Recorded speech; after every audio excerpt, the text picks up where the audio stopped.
Welcome back to Coffee and Conversation. So, Audie is here somewhere. He will show up because he has been sort of with me on and off all day today. It's been raining outside, so, and you know that's my fault. So he went in and decided to sleep in the middle of my unmade bed again. I'm starting to think there are a lot of weird little things he does that look sort of accidental, but really it's a bid for attention. And I think interfering with bed making is one of them. I go in, there's the cat sleeping in the middle of the bed. So I pet him because, hey, I'm right there. I'm not going to get to make the bed, so I might as well do something useful with my time. Pet the cat. So he has been getting a lot of attention for all the worst reasons. And by the way, yesterday, in response to the comment I made about Audie running around looking for play, one of our viewers had suggested I give him back. Where is it? Right there. Give him back his Coke can. Oh, not happening. No, that Coke can was missing in action for something like 2.5 weeks. And I was convinced at every moment that I was going to trip over it, that it was going to end up getting opened and spilling Coke all over the floor. No, that Coke can is staying right where it is, no matter how badly Audie wants it. So he'll probably turn up. And like I say, same thing as yesterday, looking for love in all the wrong places. Today, I thought we would pick up a thread that came from the comments from yesterday's video. So when we come back, we are going to talk about health shaming.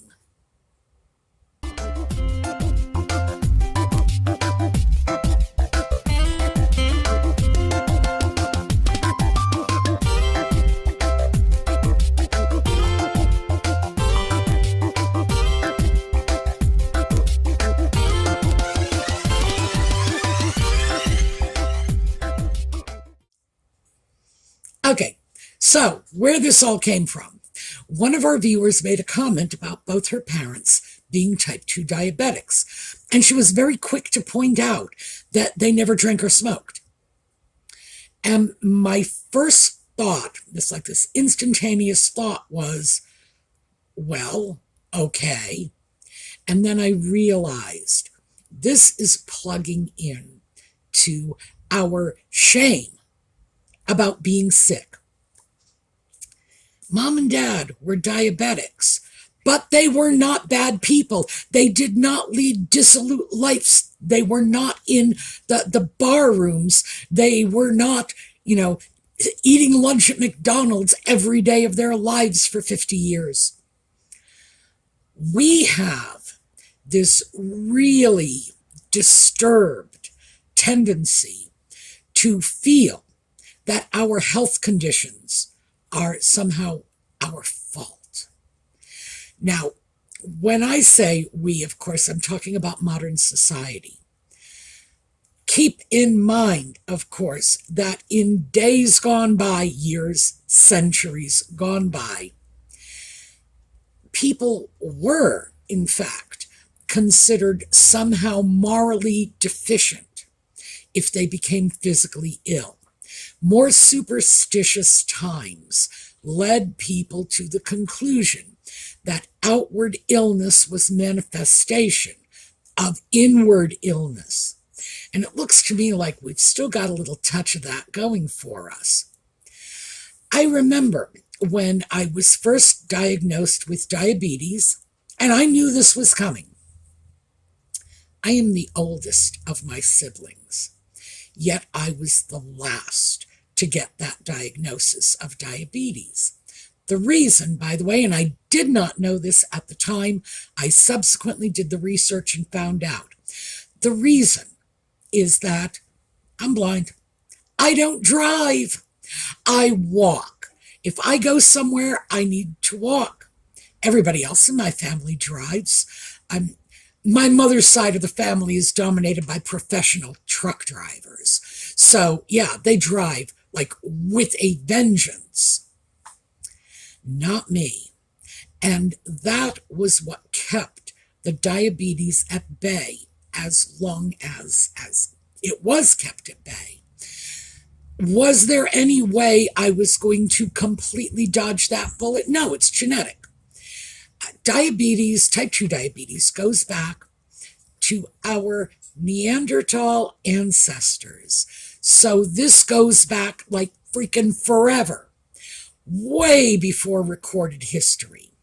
It is something that's just in our DNA as a species. And yeah, if you've got it, maybe if you are armed with proper information and if you take the proper steps early enough, maybe you can dodge that bullet. But for most of us, no. If it's in your DNA, it is going to land on your shoulder and it's there. You just cope with it as best you can. Is it something we should be ashamed of? No. We shouldn't be ashamed of this any more than we should be ashamed of having pneumonia. Although there are pneumonia vaccines, so maybe we should feel a little ashamed of that one. But the point being, there's no reason, no legitimate, rational reason for us to feel ashamed and like a failure if we become sick. And I went through this myself when I started speaking about when I first heard that diagnosis. It wasn't just surprise, but my first thought was, I should have worked harder to avoid this. If I had been more careful with my diet. No, the fact is I always had a reasonably healthy diet. My best friend from childhood's mother died of heart disease when we were just teenagers. I don't think that woman was even in her 50s when she died. My friend, who always had a very healthy lifestyle and healthy diet, ended up with open heart surgery. It was in the cards.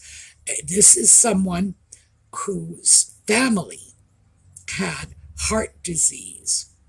And yeah, was it going to happen? Yeah, it was.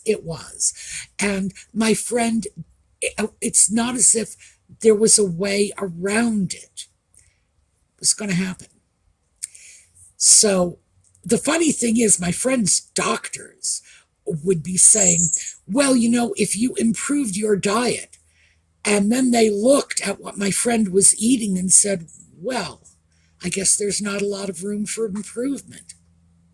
Genetics. So when we start to look at this, and first of all, when we start to look at other people who are ill, I think we would all do well to remember that people who live in glass houses shouldn't throw stones. We've all got something dicey in our gene pool that could very easily just reach up and snag us. But we also need to give ourselves a break, not blame ourselves.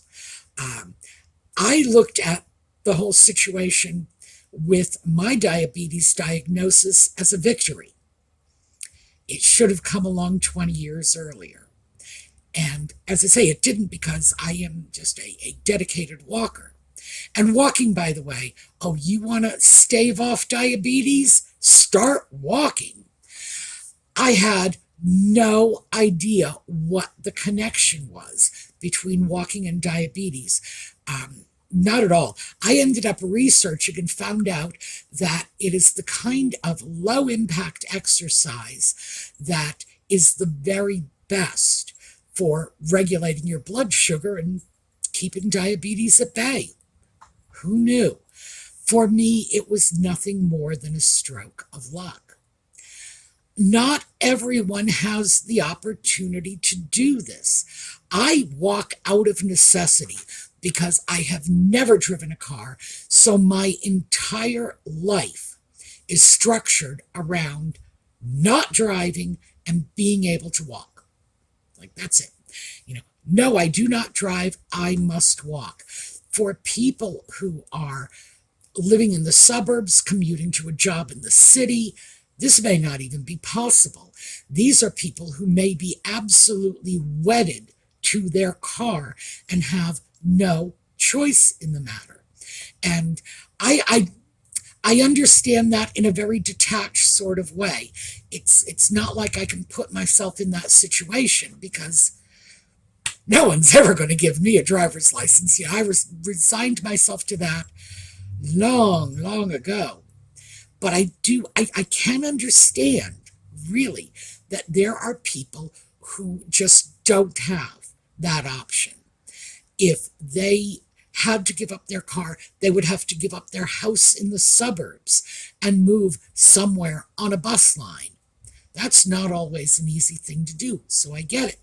They're probably not going to be walking as much as I do, because they're commuting to work, back and forth, working all day. Then they have all the rest of the stuff that they do. And hey, I'm old, I'm retired, I can walk as much as I want. So I get it. But we also, in addition to letting other people off the hook, we need to let ourselves off the hook. We need not to feel that shame. And I did.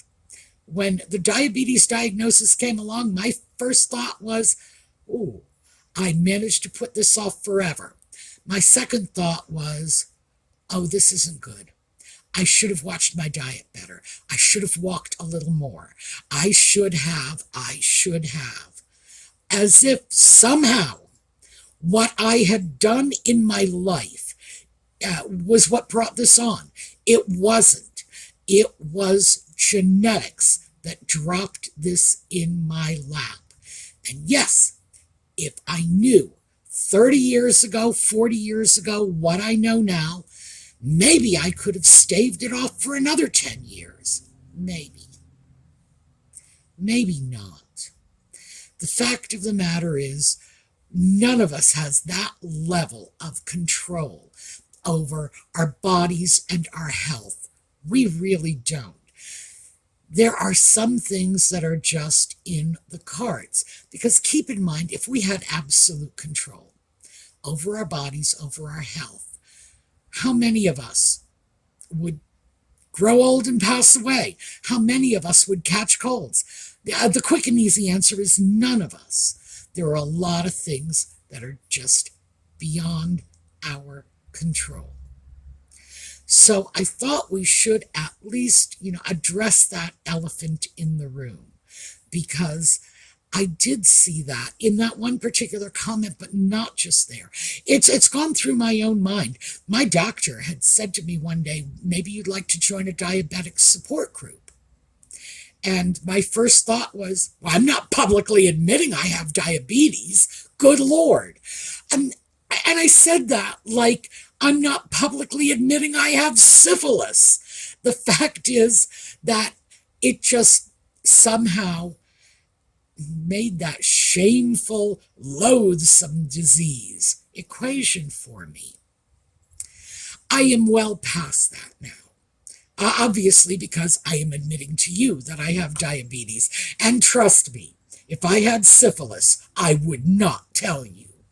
So what we have to do is look at ways that we can accept. One, we're getting older. Remember, it's better than the alternative. So we're getting older. Things are going to operate differently. They're going to shut down. They're going to slow down. We are not our 18-year-old selves anymore, with boundless energy and perfect health and that cute little butt. No, those days are gone for most of us. So we have to embrace where we are now. Because frankly, where we are is not a bad place to be. If I had my choice of living with type 2 diabetes in the 21st century or living without it in the 16th century, oh, I'd be here and now. Because believe me, there was enough going on in the 16th century. Oh, and I haven't even gone into like the 14th century, which was, oh, that was as bad as it gets. Okay, 14th century, bad as it gets. 16th century still, all kinds of stuff swimming around. And would I trade? No, of course not. I consider myself fortunate to be where I am, and we are in the industrialized world. It's the 21st century. Most of what goes wrong with us can at least be dealt with, if not outright cured. We are phenomenally lucky. Would I trade that level of overall health and overall health security, the security provided by modern medicine, for the loss of diabetes, but taking away all of the security that modern medical progress has given me? No, I would not. Yes, I might be diabetes free, but I could drop from the bloody flux. Imagine, ooh, the bloody flux, isn't that terrible? Actually, it is a pretty dreadful bacterial infection. The symptoms are rather like dysentery. So, yeah, boy, there was all kinds of stuff. I almost said all kinds of crap, but that was a little too much of a pun. All kinds of stuff they had to cope with that we cope with a course of antibiotics, and we're good to go. So we have to keep looking on the bright side, on the positive. Yeah, maybe getting older, the systems do slow down, shut down, change, alter, shift gears. But overall, we're pretty fortunate. We do have modern medical technology, and it is good. Overall, it is good.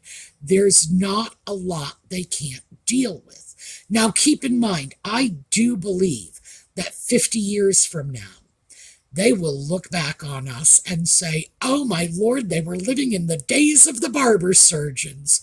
They didn't understand anything about medicine. They practically bloodlet and drained people with leeches.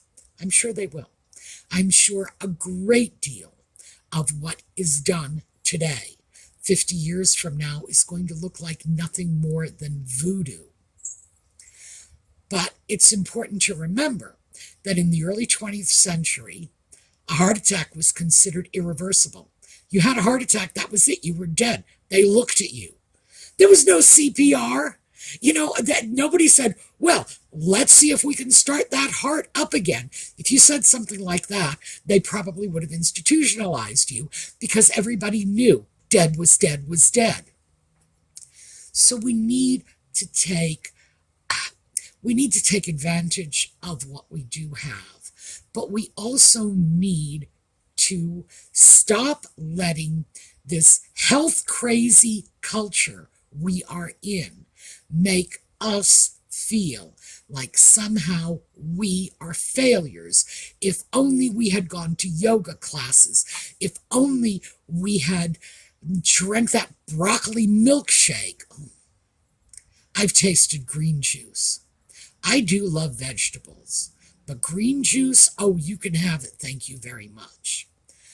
Just because we're not, vegan or macrobiotic or microbiotic or whatever. This is not why we are facing our health challenges. For most of us, our health challenges were set up before we were born, because today we are recognizing there is a genetic component to a lot more illnesses than we ever realized. So we need to let ourselves off the hook. we need to make sure that the yoga bunnies are not dictating our viewpoint. It's all well and good for a 20-something girl with her yoga mat curled up under her arm and her cute little Spanx to say, well, you're not healthy enough. It's like, honey, come back to me in 50 years and you let me take a look at what shape you're in. Because, yeah, there is a lot of mileage on this old car, thank you very much. And it's going to end up showing.